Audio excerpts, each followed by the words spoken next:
Okay, let's get right into it. If you're trying to get started in bug bounty hunting, you know it can feel like you're just constantly hitting a wall. So today, we're not going to just list a bunch of failures. Instead, we're going to flip that around and create a strategic roadmap, a real path to help you level up and start finding some seriously valid bugs.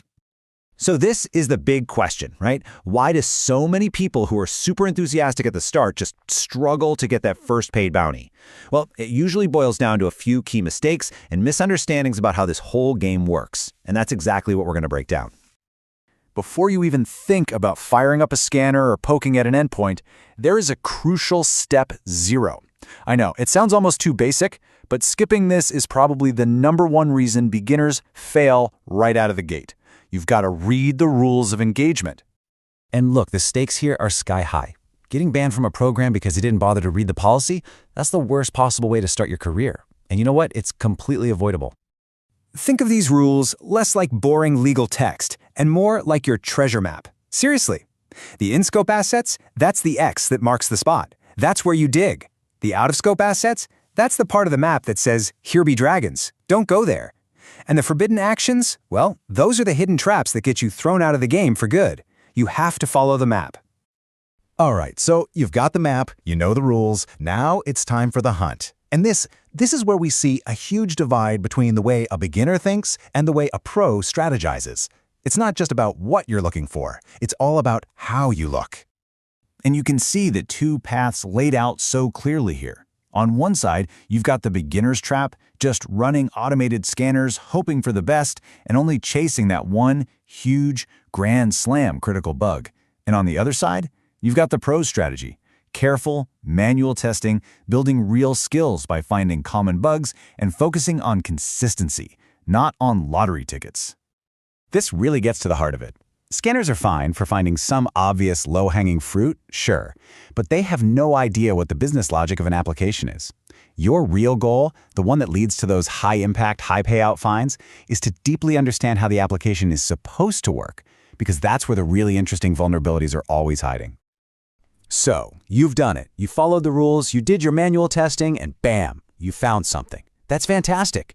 But, and this is a big but, finding the bug is only half the battle. Now you have to communicate it, and that all comes down to proving its impact. Every single report you submit from now on has to answer this one simple, powerful question. You found a bug. So what? Why should the security team care? Why does it matter to the business? If you can't answer, so what, your report is probably going to get closed as informational or low priority. This is the definition you need to live by. Impact isn't just a technical description of the bug. It's you painting a very clear picture of the worst-case scenario. How could a real attacker use this flaw to cause real damage? You have to spell it out, because a higher, more obvious impact almost always means a higher bounty. Here is as a simple formula. It's not enough to just state the bug. You have to provide the whole equation. Don't just say, "I found a cross-site scripting vulnerability." That's incomplete. You need to say, "I found this bug, and here is a step-by-step scenario showing how it could be exploited to steal a user's session cookie." That is a complete report. That's impact. Okay, so we've covered the rules, the hunt, and the report.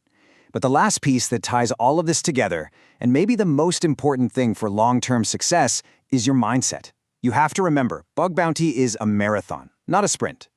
You need to really internalize this one. You are going to submit bugs that get rejected. It's going to happen. There'll be duplicates, they'll be out of scope, maybe the team just doesn't think it's a big deal. This is not failure, I promise. It is a mandatory, unavoidable part of the learning curve for every single bug bounty hunter out there. So how do you turn that rejection into fuel? Well, first, don't just get mad and close the email. Read the feedback. Really try to understand the security team's point of view. Second, use that information to refine your techniques for the next time. And third, you just keep learning. You keep going. That's the loop. That's how you get better. And that really is the ultimate takeaway here. The hunters who make it in the long run aren't always the ones who are the most brilliant on day one. They're the ones who are the most persistent over months and years. They learn, they adapt, and they just keep hunting. So I want to leave you with this final thought. Stop thinking about your next submission as a lottery ticket. Either you win or you lose. It's not. It's a lesson.